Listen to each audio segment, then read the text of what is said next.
Tu as éveillé l'aptitude la plus nulle de l'histoire, un espace de stockage d'1 mètre cube. Toute l'école se moque de toi, te traitant de simple portefaix. Mais ils ne comprennent rien à la véritable horreur des lois spatiales. Si tu plaçais la moitié de l'espace sur leur cerveau, l'autre moitié dans l'air, et que tu le fermais brutalement? Exactement, cela deviendrait une découpe absolue, ignorant toute défense. Et si tu fractionnais ce mètre cube en 10 espaces de 10 cm3? Suivant. La voix mécanique résonna dans la salle d'éveil du premier lycée de Jiancheng. Tous les regards se posèrent sur toi au même instant. Vêtu d'un vieil uniforme délavé, tu montas lentement de l'angle vers l'estrade et posa la main sur la pierre d'éveil. Dans ce monde, l'éveil définissait une hiérarchie stricte. Le type d'aptitude éveillée déterminait presque la place qu'une personne pourrait atteindre dans le futur. Il décidait même si lui et sa famille pourraient échapper à leurs conditions de troupeau parqué tout en bas. À cet instant, tous regardèrent la pierre s'illuminer. Mais la lueur était pitoyablement faible. Un halo grisâtre n'en recouvrit que la surface, telle une bougie vacillant dans le vent. D'abord un silence, puis une explosion de rire dans la salle. Ça s'appelle un éveil? Lueur grisâtre? Quelle aptitude pourrie? Jamais entendu parler. Tu ne dois même pas atteindre le niveau 1. Le conseiller d'enregistrement, après avoir vu le texte final sur l'écran lumineux, secoua la tête avec déception et annonça directement. L'un, aptitude éveillée, espace dimensionnel. Complément, volume spatial. 1 mètre cube. À peine ces mots prononcés, toute la salle explosa de rire. Un espace dimensionnel d'1 mètre cube, c'est juste une petite boîte portable. Avec une telle aptitude, tu ne pourrais même pas être livreur. On te dirait que tu transportes trop peu. Ça sent la misère, même ton aptitude vient du bidonville. Les sarcasmes cinglants fusaient de partout. Mais toi, tu retiras calmement ta main, fixant les mots glaciales.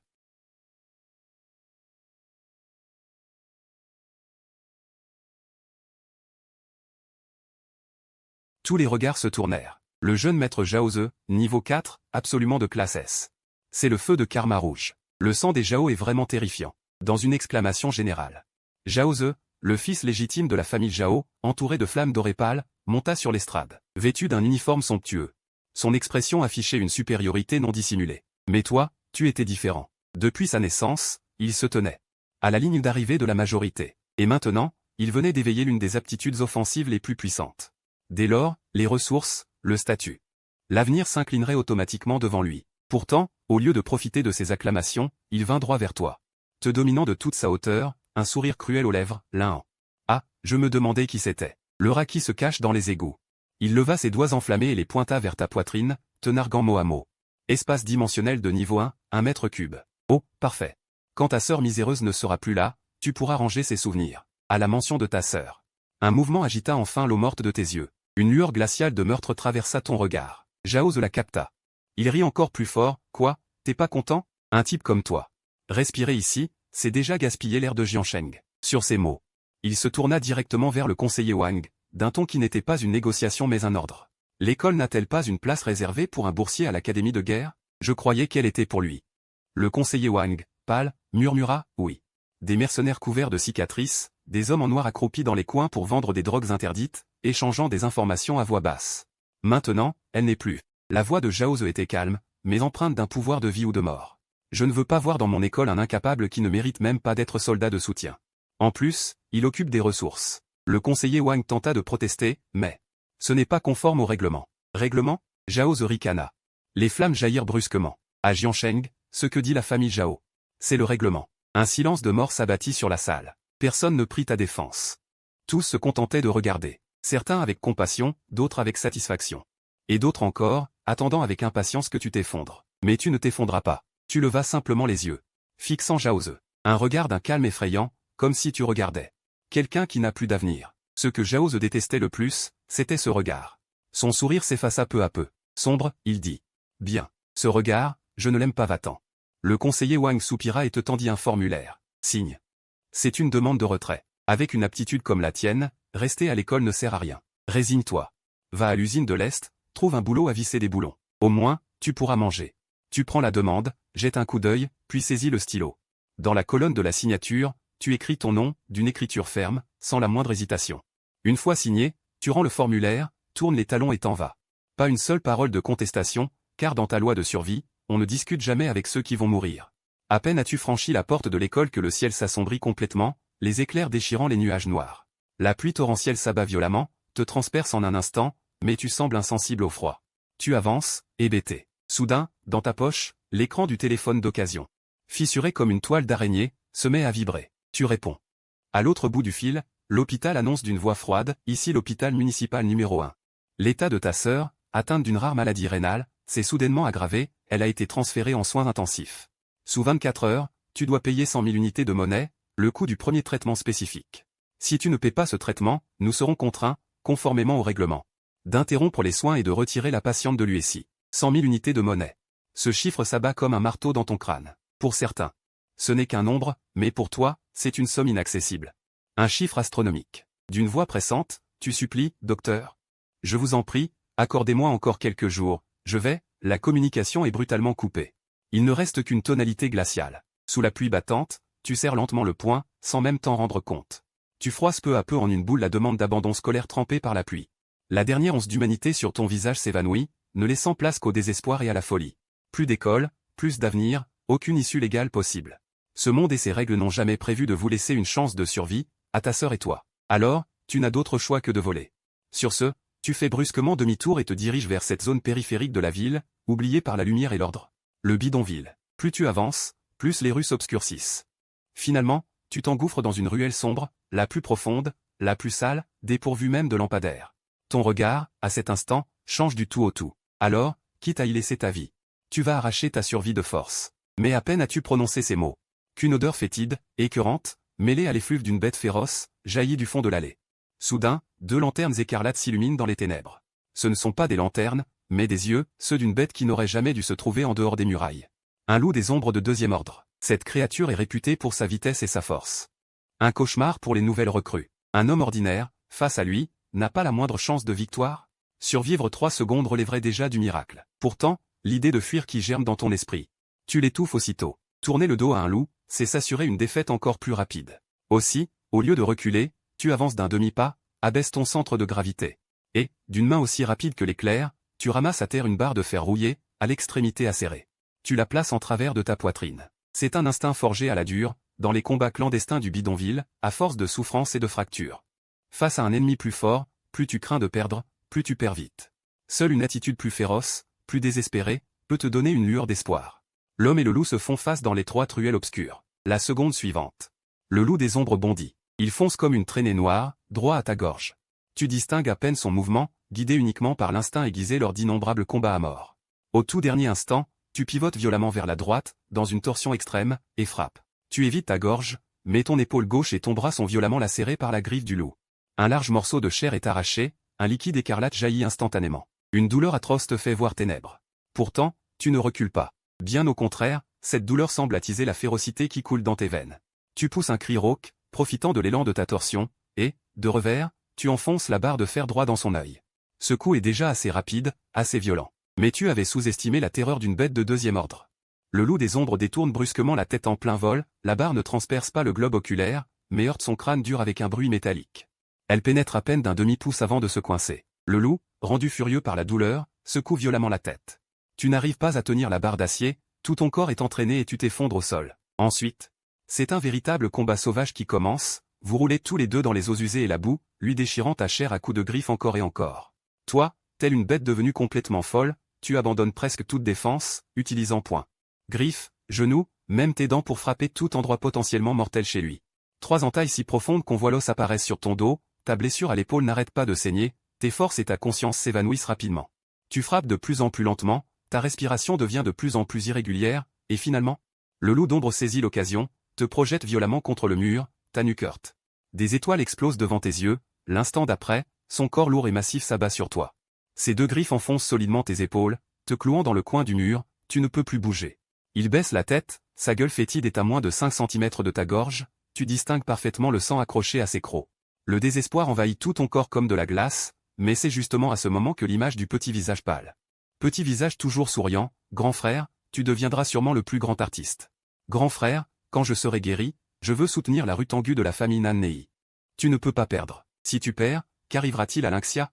Que faire des 10 000 yuan de frais médicaux, et de ceux, arrêter le traitement, à l'hôpital? Au moment où le loup d'ombre ouvre grande sa gueule, prêt à broyer ton crâne, ton cerveau confus et mourant plonge au contraire dans un calme inédit. La douleur, la peur, le ressentiment, tout semble aspiré par quelque chose. Il ne reste plus que 2 choses dans ton monde, cette tête de loup qui approche, et cette capacité que tout le monde ridiculise comme inutile. Espace de stockage. Qu'est-ce que l'espace? Une boîte invisible? Intangible, mais bien réelle. Puisque c'est une boîte. Elle a forcément des bords. Ces bords, quand on ouvre et quand on ferme, apparaissent et disparaissent. Une idée d'une folie absolue traverse soudainement ta conscience, et si un objet se trouve juste pris sur ce bord? Ton regard se fixe intensément à l'endroit où la tête du loup d'ombre rejoint son cou. L'instant d'après. Tu concentres toute ton énergie psychique, toute ta volonté, même toute ta vitalité. En une pensée d'une clarté jamais atteinte. Swash. Un cri silencieux explose au fond de ton cœur. Cet espace de stockage d'1 mètre cube se referme brusquement, et soudain la force colossale qui pesait sur toi disparaît. Immédiatement après, un liquide brûlant, épais et fétide, jaillit comme une digue rompue, éclaboussant le front. Les joues, le cou de la bête. La sensation tiède, instantanée d'un éclair. L'odeur âcre du sang envahit tes narines. L'un, complètement vidé de ses forces, se laisse glisser le long du mur froid, sa poitrine se soulève violemment comme un soufflet percé. Haletant à grandes goulées, chaque respiration tire sur toutes ses blessures. Difficilement, il baisse la tête, et au moment où il distingue la scène, ses pupilles se contractent violemment, tout son sang semble se figer. Le corps massif du loup d'ombre est toujours affalé contre sa jambe, mais au-dessus du cou. Cette tête féroce a disparu. Une section parfaitement lisse, terrifiante, apparaît au sommet du cou, fourrure, muscles, vaisseaux, nerfs, même les vertèbres cervicales dures sont tranchées nettes, sans la moindre aspérité, sans le moindre décalage. Comme si elles avaient été découpées par le laser le plus tranchant du monde, d'une propreté sinistre. Le cœur de l'un en bas à tout rompre. Il ferme instinctivement les yeux, concentrant toute sa conscience dans son espace de capacité. L'instant d'après, il tressaille violemment. Au centre de cet étroit espace d'1 mètre cube, flotte calmement la tête du loup d'ombre, ses yeux grands ouverts, encore empreints de la sauvagerie et de l'incrédulité de ces derniers instants, figés là. À cet instant, l'un en comprend enfin ce qui est vraiment terrifiant dans sa capacité d'espace de stockage. Ce n'est jamais le stockage, mais le bord de l'espace lui-même. Dès qu'un objet reste coincé dans cette frontière spatiale entre réel et virtuel, quoi qu'il soit, chair, os, diamant. Même les êtres les plus durs sont instantanément et impitoyablement tranchés par la loi suprême de l'espace. Ce n'est pas une attaque physique ordinaire, elle ne tient pas compte de la force, elle ignore la défense physique. Elle transcende même les contraintes des différences de puissance, c'est une découpe absolue au niveau des règles. Le crâne du loup d'ombre de 2e ordre. Assez dur, n'est-ce pas, capable de résister facilement aux coups d'armes ordinaires, mais sous le bord de l'espace. Il est quand même proprement et nettement coupé en deux. Et ensuite, ses capacités de feu qui sévissent dans le monde, les capacités de durcissement, les corps de diamant soi-disant invulnérables aux lames et aux balles. Tout ce qui ne peut résister à la loi de l'espace sera sans signification devant elle. Ce pouvoir de pacotille que toute la salle raillait sans retenue. Déprécié comme un déchet sans valeur, à cet instant, il a enfin dépouillé tout son déguisement médiocre, dévoilant des crocs féroces capables d'ébranler le ciel et la terre. L'un en fixe, dans l'espace de capacité. Cette tête de loup à l'apparence sinistre, le coin de sa bouche tressaille d'abord légèrement, puis se fend peu à peu. Elle s'ouvre de plus en plus large. De l'impasse désespérée, de force. La joie délirante d'avoir arraché une issue de survie ne peut plus être contenue, elle déborde de sa poitrine, se transformant en un rire grave mais frénétique, résonnant sans cesse dans la ruelle sombre sous la pluie torrentielle. Dans ce rire, il y a le soulagement glacé d'avoir survécu à une chance sur 1000, d'avoir percé à jour les secrets de la capacité, et surtout une réponse silencieuse à toutes les moqueries et injustices. Mais il ne s'est abandonné qu'un instant, puis il a serré le poing de force, se forçant à se calmer instantanément. Ce n'est pas le moment de se réjouir, sa petite sœur attend d'être sauvée aux soins intensifs. Le médicament spécial à 100 000 nouveaux dollars est la priorité absolue. L'un en serre les dents. Soutenant de force la déchirure de sa peau et de ses muscles, une douleur perçante, il sort en tremblant de sa poche un couteau pliant bon marché, il le déplie péniblement d'une main. Il avait déjà aidé dans le marché noir du bidonville. Grâce à de petits boulots, il avait appris des connaissances rudimentaires sur le traitement des matériaux de bêtes. Maintenant, supportant l'odeur âcre du sang, à la faible lueur du ciel, il dirige le couteau vers la poitrine du loup d'ombre, ouvrant son corps petit à petit. Quelques instants plus tard, il trouve précisément sa cible près du cœur du loup d'ombre. Il extrait avec précaution un objet. C'est un cristal de la taille d'un poing, avec une lueur bleue douce et profonde qui circule à l'intérieur. L'éclat est contenu, un fluide spirituel flotte subtilement. Le noyau complet du loup d'ombre de 2e ordre. En parfait état, sans aucun dommage, c'est le matériau de bête le plus recherché sur le marché noir. Ce noyau d'ombre de 2e ordre complet peut se vendre au moins 300 000 nouveaux dollars sur le marché noir. 300 000. Les frais de médicaments spécial de 100 000 nouveaux dollars pour sa sœur sont non seulement entièrement couverts, mais il reste même une grosse somme. Assez pour les dépenses de convalescence ultérieures. Une lueur de soulagement traverse les yeux de l'un, il bouge le bout des doigts, rangeant fermement le noyau dans son espace de stockage d'1 mètre cube. Ensuite, soutenant la douleur atroce dans tout son corps, il traite rapidement la scène, traîne les restes du loup d'ombre et les cache dans le coin sombre le plus discret de la ruelle. Il jette aussi quelques morceaux de viande préparés à l'avance, déguisant délibérément cela en restes de bêtes dévorant les unes les autres ou en abandon après une fusillade de gang, effaçant complètement toute trace de son passage. Après cela, Il lève la main et enlève son uniforme couvert de taches de sang. Et debout, le jette sans hésiter dans une poubelle pleine d'eaux usées à côté. Cet uniforme représentait son identité d'étudiant docile et soumis aux brimades et aux abus. Il représentait ses injustices, humiliations et impuissance. À partir de cet instant, cette identité est définitivement annulée. L'un enfouille un moment dans les tas d'ordures à côté, trouve un vieux manteau en plaie usé. Mais suffisamment pour couvrir sa silhouette, un coupe-vent noir à capuche, il l'enfile, puis sort de sa poche. Les quelques pièces qui lui restent, il achète au stand de rue un masque en plastique blanc le moins cher. Sur le masque est dessiné un sourire bizarre et rigide, totalement inexpressif. Il remet la capuche du manteau, enfile le masque en plastique, baisse la tête et regarde l'eau stagnante sur le bord de la route. Le reflet de sa silhouette, la capuche très basse, le masque couvrant tout son visage, ne laissant voir qu'une partie tendue de sa mâchoire. Tout son corps dégage une aura froide qui dissuade les inconnus. Il ne reste plus rien de l'étudiant d'autrefois. De sa clarté et de sa timidité. À partir de maintenant, il n'y a plus dans la ville de Jeanne l'étudiant docile Lahan. Celui qui a survécu ne sera qu'un chasseur qui rôde dans la nuit et l'ombre, risquant sa vie pour tuer. Il s'est donné un tout nouveau pseudonyme, représentant le fait de n'avoir rien eu dans le passé. Et aussi le début de tout ce qui est nouveau. Une demi-heure plus tard, Lahan arrive après un long trajet. Au plus grand marché noir souterrain de Jeanne. Un colosse vigoureux monte la garde à l'entrée et l'arrête directement de la main. Si tu veux entrer, paye d'abord 100 nouveaux dollars de droit d'entrée. Pas un centime de moins, tu n'entreras pas. Lahan s'arrête, sans dire un mot, son regard caché derrière le masque. Son regard glissa calmement sur les deux hommes, avant de finalement se fixer sur le poignard accroché à la taille de l'homme à la cicatrice, sur la gauche. Son regard s'assombrit légèrement, tandis qu'il évaluait mentalement la longueur de la lame. Moins d'1 mètre, parfait. L'homme à la cicatrice. Le voyant se tenir là, masqué, silencieux, sans déposer les armes ni reculer d'1 pouce. S'enflamma aussitôt de colère. Il cracha violemment par terre et tendit la main vers l'arme à sa ceinture. Décidé à l'expulser par la force. Mais à peine ses doigts eurent-ils effleuré le métal froid du canon. Avant même qu'il n'ait pu le dégainer, le regard de Xiao Feng, dissimulé derrière son masque, se plissa légèrement. Une puissance mentale colossale jaillit instantanément, ciblant avec une précision chirurgicale l'arme à la taille de l'homme balafré. Une volonté intangible enveloppa directement le milieu du canon, aux confins de l'espace. En un instant, elle recouvrit tout le tube du canon. Soudain, la volonté silencieuse s'abattit. On n'entendit qu'un clair et sec « crac ». Une moitié du canon en alliage spécial, luisant d'un éclat froid, tomba sans le moindre signe avant-coureur. Directement au sol. Après avoir roulé quelques tours, elle s'immobilisa. La cassure était aussi lisse qu'un miroir. Comme si, de naissance, cette arme n'avait eu que cette longueur. Les deux hommes trapus, au dos large, se figèrent soudain de tout leur corps, comme frappés par une malédiction pétrifiante, incapables du moindre mouvement. Les pupilles de l'homme balafré se contractèrent. Il fixa, hagard, le canon sectionné qu'il tenait dans sa main. Puis regarda le morceau de métal intact gisant au sol. Une vague de froid glacial remonta le long de sa colonne vertébrale, déferlant avec frénésie jusqu'à son crâne. La peur lui glaça les mains et les pieds. Il n'avait absolument pas vu Xiao Feng faire le moindre geste. Il ne l'avait même pas vu lever la main. Ce canon, d'une dureté inouïe, impénétrable même aux balles. Ce canon en alliage spécial, avait l'air d'avoir été, comme dévoré par un monstre invisible et impalpable, auquel on aurait arraché un morceau dans le vide. La peur d'une force inconnue submergea immédiatement les deux hommes. Leur arrogance et leur morgue d'avant s'évanouirent complètement, ne laissant plus place qu'à une crainte et une panique profonde. L'homme chauve à côté, terrifié, retira instantanément la main qu'il s'apprêtait à tendre. Le visage blême, il se dépêcha de se courber devant Xiao Feng. Esquissant tant bien que mal un sourire obséquieux et figé, veuillez entrer. C'est nous qui n'avons pas su reconnaître un maître. Faites comme chez vous. Xiao Feng resta muet. Il n'accorda pas même un regard aux deux hommes. D'un pas régulier, il pénétra directement dans ce monde souterrain sans loi, sans règles, où seule la force et les intérêts dictaient la loi, l'intérieur du marché noir de l'or noir. Il était bien plus vaste, et bien plus chaotique, que le parking abandonné à sa périphérie. L'air vicié était un mélange d'odeurs d'huile, d'alcool de mauvaise qualité, de légères effluves de sang et d'ozone, des néons multicolores, clignotant par intermittence, projetaient sur chaque visage une lumière changeante, empêchant d'en discerner la véritable expression. Ici ne circulait que des hors-la-loi, vêtus d'armures d'exosquelettes usées. Des mercenaires couverts de blessures, un homme en noir accroupi dans un coin vendant en cachette des drogues interdites, échangeait des informations à voix basse. Des courtiers avec leurs registres de primes, et des membres de gangs au regard sournois, observant les alentours.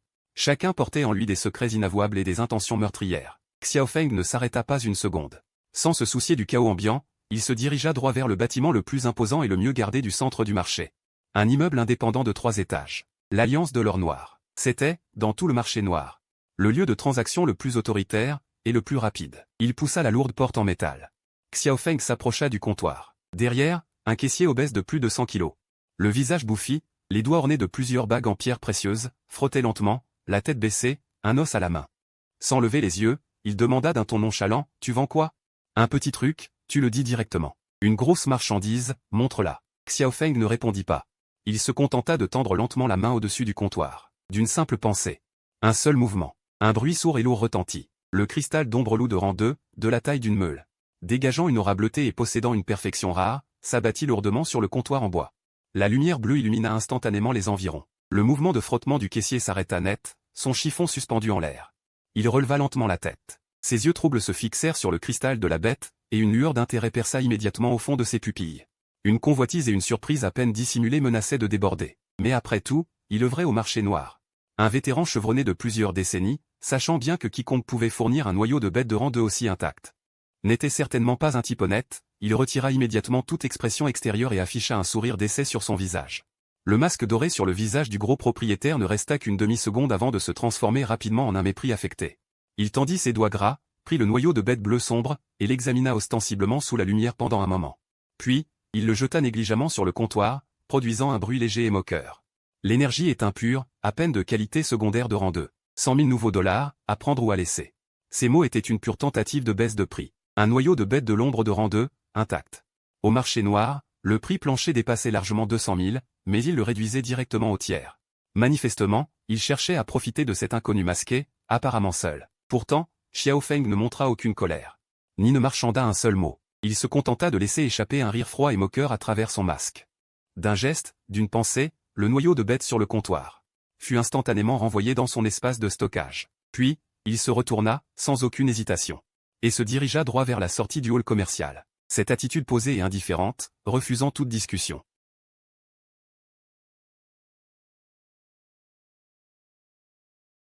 Ceux qui s'accrochent et marchandent sans cesse, au contraire, celui qui tourne les talons aussi net, doit être plus au courant du marché que lui.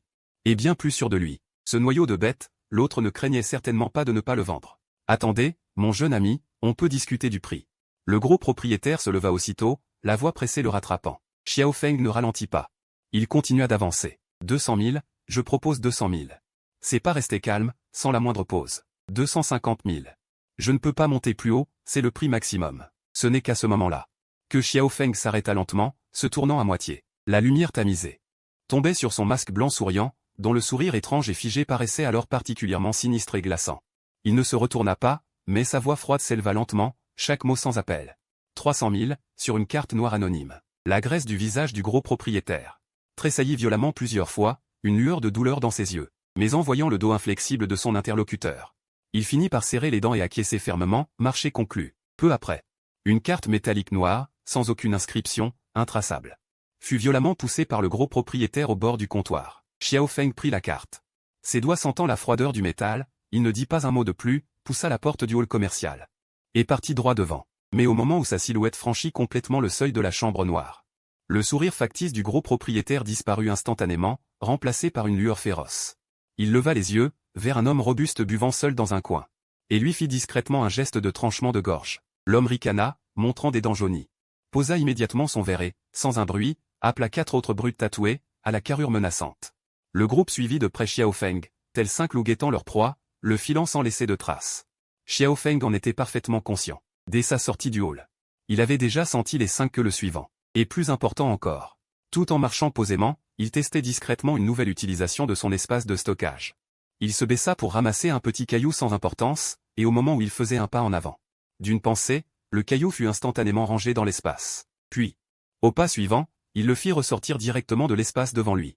La seconde d'après, une scène surprenante se produisit, ce petit caillou, portant l'inertie de sa course précédente, fila soudainement vers l'avant comme une balle de fusil, assez rapide pour produire un bruit de déchirure de l'air. À cet instant, Xiaofeng comprit parfaitement les possibilités supplémentaires de son don. L'espace de stockage n'était pas seulement une arme de coupe régulée. Il pouvait aussi stocker temporairement des objets, puis les libérer à volonté. Un plan de contre-attaque, plus efficace et plus radical. Il s'engagea dans un labyrinthe de ruelles, pour finalement entrer progressivement dans un lieu. Un parking souterrain abandonné de 3 niveaux. Là, sombre et humide, vide et silencieux. Des ruines partout, pas une âme, pas une seule caméra de surveillance. C'était le parfait lieu d'enterrement dans le monde souterrain, idéal pour régler les problèmes en silence. Effectivement. Au moment où il s'arrêta, d'innombrables ombres surgirent soudainement de tous les coins, se jetant sur lui pour l'encercler, bloquant toute retraite. Le chef, un homme costaud couvert de tatouages, brandissait une machette en alliage luisante, un rictus sadique de chat jouant avec sa proie accrochée au visage. D'une voix sinistre, Pourquoi t'arrêtes-tu? Laisse cette carte noire que tu tiens. Donne tout ce qui a de la valeur sur toi. Si tu coopères bien, on te tuera peut-être sans trop de souffrance. Tu auras moins mal. L'Ahan se retourna lentement. La lumière tamisée des lampes de secours éclairait le masque blanc souriant sur son visage, rendant ce sourire figé et étrange encore plus exaspérant. Il n'était pas en colère, ne proféra aucune menace. Il resta simplement sur place. Et d'une voix calme, dénuée de toute émotion, comme s'il prononçait une sentence de mort, il parla lentement. « Combien valent vos têtes ?» Le costaud, d'abord interloqué, n'avait manifestement pas prévu que cette proie apparemment stupide poserait une telle question. Après avoir compris, il explosa de rage. « Tu cherches la mort !» Il serra sa machette à deux mains, concentrant toute sa force dans ses bras. La lame, accompagnée d'un sifflement déchirant, fondit sur le crâne de l'Ahan. S'abattant violemment, la tranche déchira l'air, d'une puissance redoutable. Si c'était un homme ordinaire, ce coup aurait fendu le crâne jusqu'à la poitrine, le tuant sur le coup. Mais l'Ahan, loin de reculer, fit au contraire un pas en avant vers la lame. À la seconde où le tranchant allait toucher son sommet, le bord de l'espace invisible avait déjà effleuré la lame. Waouh! Aucun bruit. La moitié avant de la lame, la plus acérée, disparut purement et simplement dans le vide. Le costaud sentit soudain une légèreté dans sa main, la force de son coup s'évanouit, et son corps, déséquilibré, fut projeté en avant. Il s'élança, totalement découvert. L'Ahan, quant à lui, glissa d'un pas fluide pour se coller à son flanc, sans lui laisser le temps de réagir. D'une simple pensée, il verrouilla le cou de l'homme. Le bord de l'espace enveloppa complètement sa nuque. Un bruit sourd, comme du tissu déchiré. Bref et mat. La férocité et la violence sur le visage du costaud se figèrent instantanément. Ses yeux grands ouverts, pleins d'incrédulité. Sa tête, ainsi que les tatouages féroces sur son cou, disparurent en un clin d'œil dans le vide, sans même une goutte de sang qui tombe sur le moment. La seconde suivante, un sang brûlant jaillit de la blessure au cou, formant une colonne écarlate. Le corps sans tête, encore dans la posture de la frappe penchée en avant, s'écrasa lourdement sur le sol froid en ciment. Privé de toute vie, l'air se figea, devint un silence de mort. Les 4 nervis restants restèrent pétrifiés, leur rictus auparavant moqueur gelé sur place. Remplacés par une peur et une terreur extrême, leur sang semblait glacé. Ils n'avaient même pas vu ce que l'Ahan avait fait. Ils avaient juste vu leur chef, tout alors arrogant et menaçant, un homme bien vivant, perdre la tête sans raison. Un meurtre silencieux, bien plus terrifiant qu'une bagarre sanglante. Un fantôme. Il y a un fantôme. Quelqu'un finit par craquer, hurlant. La peur brisa toute raison. Les 4 hommes firent volte-face et s'enfuirent en courant vers la sortie du parking, n'aspirant qu'à échapper à ce démon étrange. Mais l'Ahan ne laisserait aucun témoin vivant s'enfuir pour révéler son secret. D'un mouvement du pied, sa silhouette glissa comme une ombre fantomatique rasant le sol, si rapide qu'elle laissa une traînée floue. Il les rattrapa en un instant. Le nervier rattrapé n'eut même pas le temps de regarder en arrière. Il ne sentit qu'une fraîcheur imperceptible au niveau de son cou, puis perdit toute conscience. Le deuxième s'effondra lourdement. Le troisième mourut sur le coup. Le quatrième disparut silencieusement. Le cinquième, sans même émettre un cri, s'abattit dans une mare de sang. L'Ahan n'eut aucun geste superflu. Chaque attaque était des plus simples, des plus directes, des plus mortelles, s'approcher au plus près, puis fermer l'espace pour achever. L'ensemble ne dura que quelques secondes. Dans le parking désert, il ne resta plus que 5 corps sans tête, éparpillés et inanimés. Le sang brûlant se répandait sans retenue sur le sol, formant une fresque infernale sinistre et aveuglante. L'Ahan se tenait seul au milieu de la mare de sang. Son manteau noir impeccable, sans une seule tache écarlate. Il restait calme. Comme si cette tuerie éclair n'avait été qu'un geste pour chasser la poussière. Il se pencha, d'un mouvement placide, fouilla chaque corps l'un après l'autre. Quelques minutes plus tard, en se redressant, il avait dans la paume plusieurs liasses de billets et quelques cartes. Compte approximatif, plus de 30 000 étoiles, en plus de cela. Aussi un poignard militaire de bonne facture, à la lame luisant froidement, bougeant légèrement. L'argent liquide et le poignard, tout rangé dans l'espace de stockage, sans prendre de place. Il leva à nouveau la main pour toucher la poche la plus intime, la carte noire anonyme avec 300 000 étoiles. Reposant tranquillement là, 300 000 plus les 30 000 supplémentaires obtenus. Les frais du médicament spécial de sa sœur, les dépenses de suivi, tout suffit. Enfin assez. À travers cet étrange masque au sourire blanc. Ses yeux longtemps silencieux ont enfin brisé le gel mortel, laissant transparaître une lueur de chaleur attendue. Il semblait traverser d'épaisses couches d'obscurité, percevoir directement le lit d'hôpital. Le petit visage pâle mais plein d'espoir de sa sœur Xiaoyao, « Frère, je le savais. Tu peux. » La voix enfantine résonna dans son cœur. L'Ahan parla doucement, d'un ton si bas que lui seul pouvait l'entendre. Après avoir parlé, il remit la carte noire dans la poche la plus intime, sans plus regarder le désordre au sol, se retourna et fit un pas. Partit droit, laissant ce parking souterrain empli de sang et de morts. Rejeté dans l'obscurité sans fin. Moins de 5 minutes après son départ, un bruit de pas pressés et désordonnés soudain vint de l'entrée du parking. Le gros patron mena plus d'une dizaine d'hommes tenant des fusils à énergie. Des gardes du corps féroce se précipitèrent agressivement, tous l'air tendu. Visiblement venus en renfort. Où est-il? 5 contre 1. Et vous avez laissé ce gamin s'enfuir? Le gros patron halta, son visage gras tremblant. Injuriant durement, quand j'attraperai ce petit bâtard masqué. Je l'écorcherai vif moi-même. Mais cette déclaration dure, quand il vit la scène dans le parking. S'arrêta brusquement. Les insultes du gros patron restèrent coincées dans sa gorge. La graisse sur son visage tressaillit de manière incontrôlable. Ses yeux, d'abord réduits à une fente, maintenant grands ouverts, pleins de vaisseaux sanguins terrifiés. Par terre, 5 corps sans tête gisaient éparpillés. Le sang couvrait la majeure partie du sol, épais et aveuglant. C'étaient ces hommes de main les plus compétents. De plus, c'était un expert ayant éveillé la capacité d'endurcissement cutané de grade C, les lames ordinaires ne pouvaient le blesser du tout. Maintenant couché comme un sac déchiré dans une mare de sang, la coupure aux coulisses comme un miroir. Sans aucune marque de déchirure. Un froid glacial monta instantanément du coccyx du gros patron. Jusqu'à sa tête, lui faisant perdre ses jambes, avec un bruit sourd. Il s'effondra lourdement dans la mare de sang froid décollante. Ses lèvres étaient pâles. Ses dents claquaient de façon incontrôlable, regardant la coupure extrêmement lisse, sa voix tremblant terriblement. Avec un ton pleurant et une peur extrême, pas de traces de brûlure. Pas de blessure de déchirure. C'est une découpe spatiale. Appliquer les lois de l'espace avec une telle précision, une telle terreur. C'est au moins une grande figure de compétence spatiale au sommet. L'esprit du gros patron devint vide. Tout son corps froid, son cœur rempli seulement de peur sans fin et de rétrospection. Quel genre d'existence avait-il provoqué? Jiansheng, quand un tueur nocturne aussi impitoyable est-il apparu?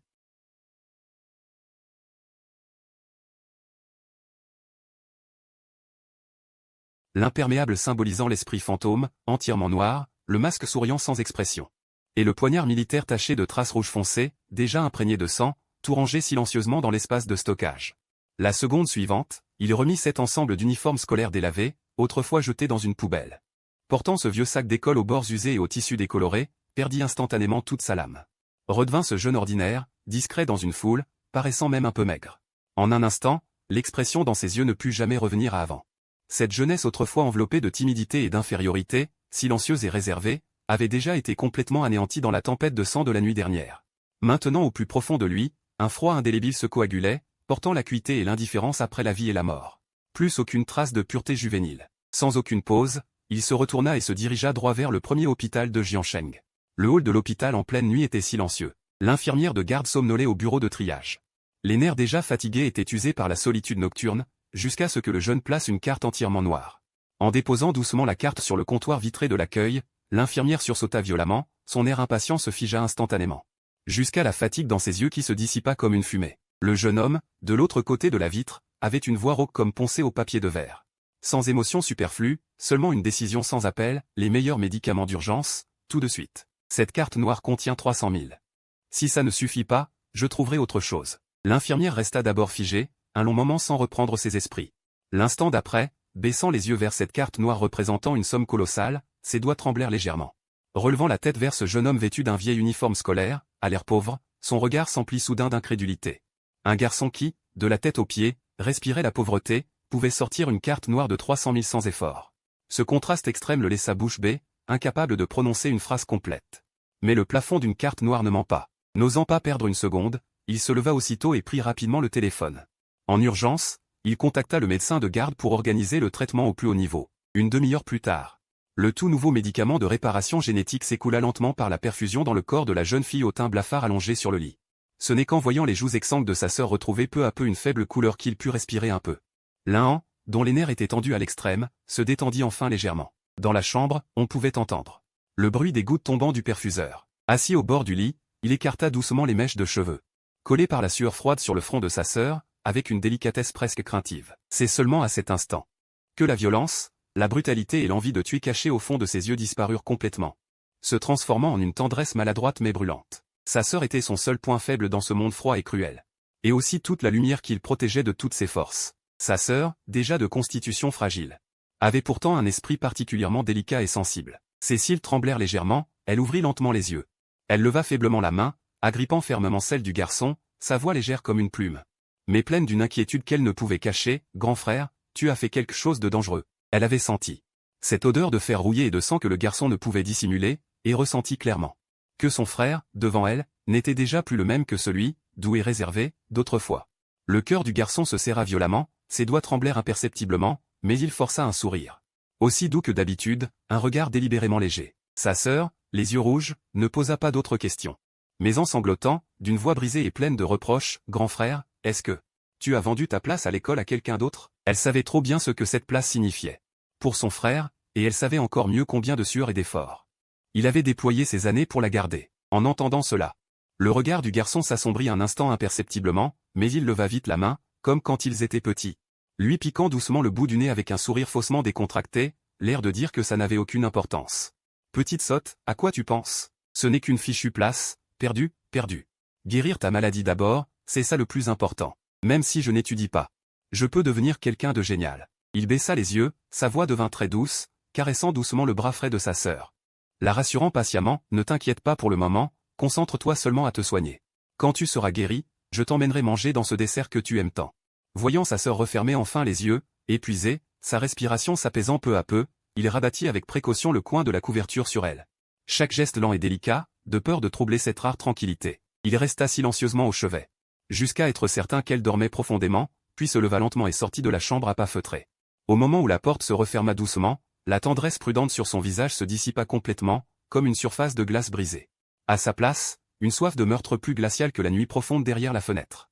Zhao Ze, celui qui lui avait volé sa place de recommandation, piétinait sa dignité. Ayant pu blesser sa sœur, il était temps de régler les comptes un par un. Le lendemain matin, le soleil doré perça les nuages, inondant le portail du lycée municipal de Jiansheng. La lumière chaude tomba sur lui, mais semblait complètement bloquée par une couche de froid glacial, ne réchauffant en rien la morosité ambiante. Il était encore comme chaque jour des 3 dernières années.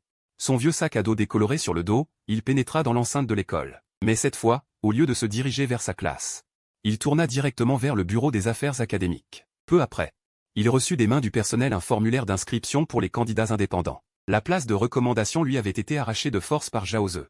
Après des années d'études acharnées, le chemin de l'éducation était désormais complètement coupé, puisque la voie normale était bloquée. Alors il en prendrait une autre, plus cruelle, plus dangereuse, mais aussi plus directe. Une voie permettant de mieux maîtriser son destin. L'examen de recrutement des guerriers sociaux a toujours été un chemin semé de périls mortels.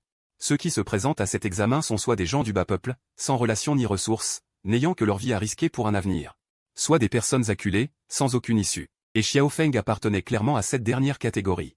À peine avait-il serré le formulaire d'inscription et fait quelques pas dans le couloir de l'administration qu'une voix extrêmement perçante, chargée de moquerie, lui parvint soudain de devant. Tiens, n'est-ce pas notre ancien prodige du premier lycée de Jiansheng? Ce fils du ciel qui avait la bourse d'excellence en poche? Quoi, tu as du temps à perdre pour traîner à l'administration aujourd'hui? Levant les yeux, il vit Zhao Ze, flanqué de sa bande de sbires, marcher d'un pas nonchalant dans le couloir. Une fille au maquillage criard dans les bras, affichant un air triomphant et arrogant. Son attitude était celle d'un vainqueur qui, après avoir grimpé sur les cadavres des autres, se retourne pour se moquer ouvertement des vaincus. Zhao Ze s'avança directement vers Xiao Feng, le dévisageant de haut en bas, toisant son uniforme usé, sans cacher son mépris, un sourire moqueur aux lèvres. Dis donc, Xiao Feng, tu n'es pas venu à l'école hier, tu es resté chez toi. À pleurer en cachette la perte de ta bourse d'excellence? Xiao Feng, imperturbable, ne daigna pas lui répondre un mot. Il se tourna pour tenter de le contourner, mais Zhao Ze étendit brusquement la main, et lui saisit fermement l'épaule, l'empêchant de partir. Puis son regard descendit, et tomba immédiatement sur le formulaire d'inscription que Xiao Feng tenait serré. Il tendit la main d'un geste vif, et lui arracha le papier. Baissant les yeux, il parcourut les caractères sur le formulaire, resta figé un instant, puis éclata d'un rire exagéré, comme s'il venait d'entendre la blague la plus absurde du monde. Sa voix stridente résonnant dans tout le couloir. Un formulaire d'inscription à l'examen de recrutement des guerriers sociaux. Venez tous voir. Zhao Ze brandit le formulaire, se tourna vers ses sbires derrière lui en criant, attirant l'attention des étudiants alentours qui se rassemblèrent. Un bon à rien qui n'a même éveillé qu'un espace de stockage de première catégorie, le plus inutile. Ose encore se présenter à l'examen de recrutement des guerriers sociaux? Xiao Feng, tu en as marre de vivre? Tu comptes aller livrer des repas aux bêtes sauvages dans la zone des monstres? Sa voix délibérément haussée attira rapidement une foule de curieux des deux côtés du couloir. Des murmures s'élevèrent de la foule. Certains chuchotaient que Xiao Feng avait dû perdre sa bourse, être choqué, et devenir complètement fou. D'autres secouaient la tête, affichant une pitié sincère. À leurs yeux, Xiao Feng, avec son seul espace de stockage de première catégorie, se présenter à l'examen de recrutement des guerriers sociaux revenait à aller volontairement à la mort. Pire encore, certains affichaient un air narquois, attendant avec impatience de voir si Xiao Feng, comme par le passé, allait encore une fois baisser la tête et céder. Aux yeux de tous, ces 3 années de patience, son silence, son refus de se quereller, avaient été complètement déformés, perçus comme de la faiblesse et de la soumission. Ils étaient convaincus que cette fois encore, Xiao Feng n'oserait pas résister, qu'il se contenterait d'encaisser toutes les insultes et les moqueries en silence. Mais au moment précis où tous étaient persuadés qu'il allait ravaler sa fierté, Zhao Ze jeta violemment le formulaire d'inscription par terre, puis leva le pied. Et avec ses bottes de combat valant plusieurs milliers de pièces d'or, il l'écrasa sans pitié, frottant la semelle sur le papier à plusieurs reprises. Tout en toisant Xiao Feng de haut, d'une voix d'une malveillance extrême, les médiocres doivent rester dans la boue qui leur revient. Ne te berce pas de rêves irréalistes. Ce bout de papier, c'est ton illusion. Je l'écrase comme on écrase une fourmi. Si c'était avant. Il se serait peut-être vraiment baissé en silence pour ramasser le papier souillé, avalant toutes ses humiliations. Sans broncher. Mais malheureusement, le passé n'était plus. Xiao Feng leva lentement la tête. Son visage n'affichait ni rage explosive, ni larmes d'humiliation. Seulement un calme d'une immobilité terrifiante. Ses yeux, noirs comme l'encre, insondables, semblaient un abîme capable d'engloutir toute lumière. Dégageant un froid glaçant. La seconde suivante, sans le moindre signe annonciateur.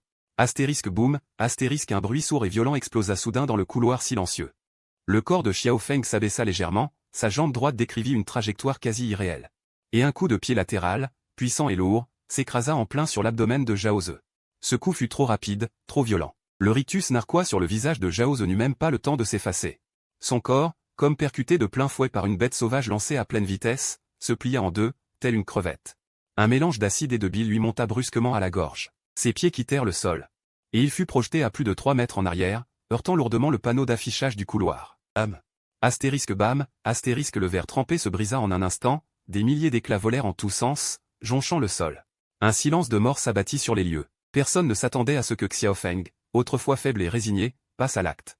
Il passa directement à l'action, et personne n'aurait imaginé qu'il pourrait envoyer Zhao Ze voler d'un coup de pied, le rendant si pitoyable. Zhao Ze, telle une masse informe, glissa du tas de débris de verre pour s'effondrer au sol, recroquevillé. Le visage livide comme du papier, souffrant de douleurs intenses, l'homme était incapable d'émettre un cri complet. Il ne pouvait que pousser des gémissements de douleur. Lan, quant à lui, retira lentement sa jambe, restant immobile sur place. Son expression était indifférente, comme si le coup de pied qu'il venait de donner n'avait pas envoyé un homme voler, mais simplement chassé une poussière. Cependant, cet affrontement était loin d'être terminé. Dans la foule derrière Zhao Ze, un homme d'âge moyen aux cheveux courts, toujours silencieux et debout, fit soudain un pas en avant. Ses tempes étaient gonflées, et une aura perçante éclata instantanément autour de lui. Les carreaux sous ses pieds furent même fissurés par cette aura puissante, créant de fines craquelures. Un éveillé de type force de niveau 3. Cet homme était le garde du corps personnel assigné à Zhao Ze par la famille Zhao. C'était un dur à cuire véritablement retraité du système militaire, dont la puissance dépassait de loin celle des étudiants ordinaires. Tu as du culot. Un cri tonitruant retentit soudain, et le garde du corps, de sa silhouette, telle une balle de canon, fonça droit devant lui. Un poing gros comme un wok, chargé d'un vent violent déchirant l'air, fonça directement vers le visage de l'un. Les étudiants autour paniquèrent instantanément. Des cris, des sanglots, des bruits de pas précipités en arrière se mêlèrent en un chaos. Tout le monde savait qu'un éveillé de type force de ce niveau. Un coup de poing sur la tête n'était pas une simple blessure légère, il pouvait même causer des blessures graves. Mais face à ce coup mortel, non seulement l'un ne recula pas, mais au contraire, à l'instant où le poing allait toucher le bout de son nez, il avança activement vers l'avant. Pour être précis, il n'allait pas encaisser de front. Mais son corps léger, tel une goutte d'eau tombant dans l'eau, à un angle incroyable, glissa habilement dans les bras de son adversaire. Le garde du corps resta d'abord interdit, puis un sourire froid se dessina sur ses lèvres. À ses yeux, s'approcher activement était justement le domaine où un éveillé de type force était le plus avantagé. Aussitôt, il retira son poing et changea de technique, ramenant brusquement ses bras l'un vers l'autre. Les jointures des doigts se serrent avec force, tentant d'écraser l'un, os et entrailles, en une patte informe. Mais il ignorait totalement ce que signifiait, pour l'un, une distance d'1 mètre. Ce n'était pas un combat rapproché, mais un contrôle absolu. Une ondulation spatiale invisible, fugace, trop rapide pour être perçue. L'un en eut pas le moindre geste superflu. Il formula simplement une instruction silencieuse dans son esprit, découpe spatiale, recouvrement des bords. Au niveau des articulations des bras, l'espace se contracta. Crac. Un bruit sec, à faire grincer des dents, retentit soudain dans le couloir silencieux. Tous les enseignants et élèves qui observaient furent témoins de la scène la plus choquante et la plus étrange de leur vie. Les 2 bras du garde du corps, à 1 pouce de toucher le corps de l'un, se brisèrent net au niveau des coudes. Les membres sectionnés, avec avant-bras et poings, conservant leur posture refermée, se détachèrent brutalement du tronc. Ils tombèrent avec 2 bruits mat sur le carrelage froid. Les coupures étaient lisses comme un miroir, sans aucune trace de déchirure. Le temps sembla suspendu une demi-seconde. D'abord un silence de mort, puis le sang écarlate, telle une torche brisant ses chaînes, jaillit des 2 plaies lisses et étranges. Il gicla en abondance, éclaboussant instantanément le mur blanc du couloir de larges taches rouges vifs. Le garde baissa les yeux sur ses coudes vides qui saignaient abondamment, puis regarda le sol. Les bras sectionnés qui tremblaient encore légèrement. La férocité et la brutalité sur son visage se figèrent, se transformant en une terreur absolue. Jusqu'à la seconde suivante, une douleur perçante et déchirante lui déchira l'esprit, et il poussa un cri déchirant, presque inhumain. Il s'effondra à genoux avec un bruit sourd, se roulant frénétiquement dans la mare de sang comme une bête à l'abattoir. Ses hurlements étaient stridents à l'extrême. À cet instant, le couloir entier était si silencieux qu'on aurait entendu une aiguille tomber. Tous les élèves qui observaient et les enseignants accourus au bruit restèrent figés sur place, l'esprit vide. Ils n'avaient absolument pas vu ce que l'un avait fait. Ils n'avaient même pas perçu la moindre fluctuation d'énergie claire. Le véritable éveillé de niveau 3, de type force, venait d'être si facilement estropié des deux bras. Quant à Lahan, son expression resta calme, sans une ride. Il leva simplement le pied. Pas à pas, il enjamba le garde qui se tordait de douleur dans la mare de sang, et se dirigea droit vers Zhao Ze, affalé par terre. À cet instant précis, Zhao Ze avait déjà complètement perdu son sang-froid. Son visage était blême comme du papier.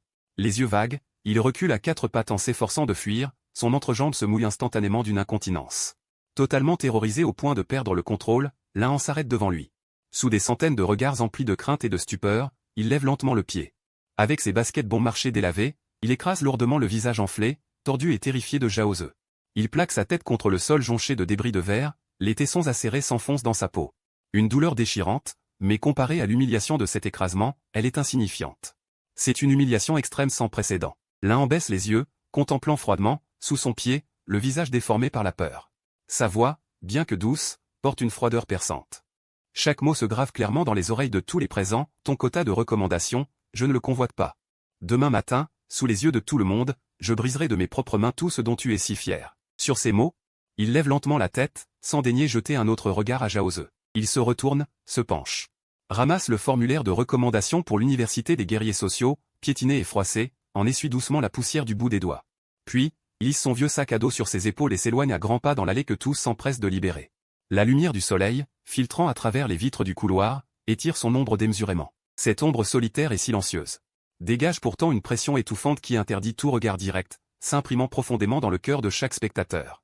Au même moment, dans le bureau du proviseur, l'atmosphère est lourde. Le vieux proviseur fixe intensément la rediffusion de la vidéo de surveillance. Sa main ridée tremble légèrement, incontrôlable. L'image se fige précisément à l'instant où l'un en tranche les bras des gardes du corps. Dans la surveillance, aucune fuite évidente d'énergie spirituelle, aucune fluctuation énergétique excessive, même les ondulations spatiales sont si faibles qu'elles en sont presque négligeables. Mais plus cela semble calme, plus cela glace le cœur. Cela prouve précisément que la capacité de l'un ne repose pas sur des chocs énergétiques ou des impacts violents, mais agit directement au niveau des règles de l'espace, un pouvoir touchant aux lois du monde. Plus le proviseur regarde, plus son cœur est secoué. Sa main se relâche, la tasse de thé chaud qu'il tient glisse et s'écrase au sol dans un fracas. Les éclats de porcelaine volent, le thé brûlant se répand. Un coup qui brise l'espace. C'est impossible. C'est pourtant la manifestation concrète des lois spatiales. À cet instant, le vieux proviseur réalise tardivement que le lycée de Jiansheng abrite un véritable monstre, un génie incompris. Et méprisé pendant 3 ans. N'osant montrer la moindre négligence, d'une main tremblante. Il appuie sur le bouton de communication d'urgence et ordonne d'une voix sévère, immédiatement, classer les 3 minutes de surveillance.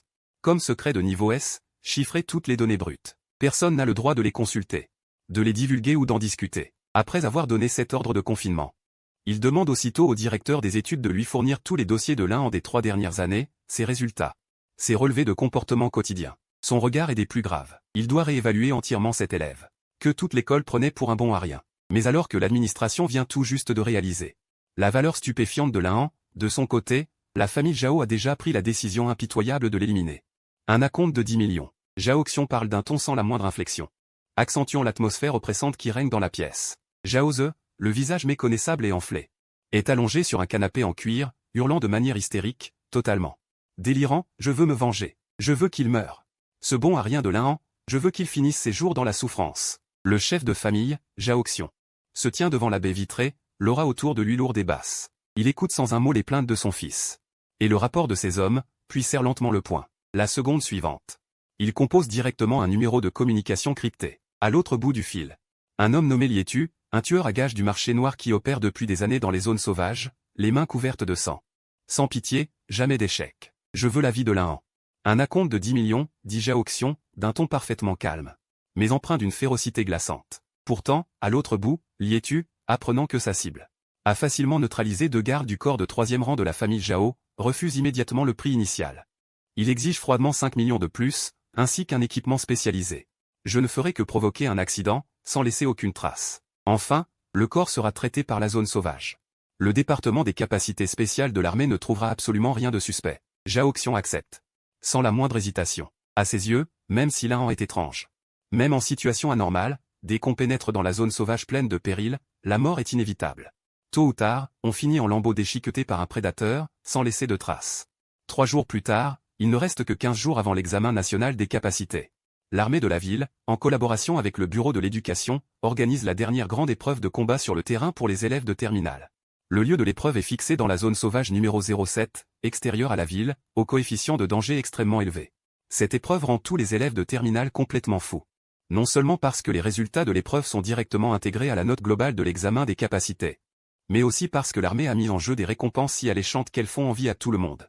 Ainsi que des ressources de combat, en particulier le prix pour le premier à un noyau énergétique de 3e niveau dont la valeur est inestimable. Cette chose suffit à faire saliver n'importe quel éveillé.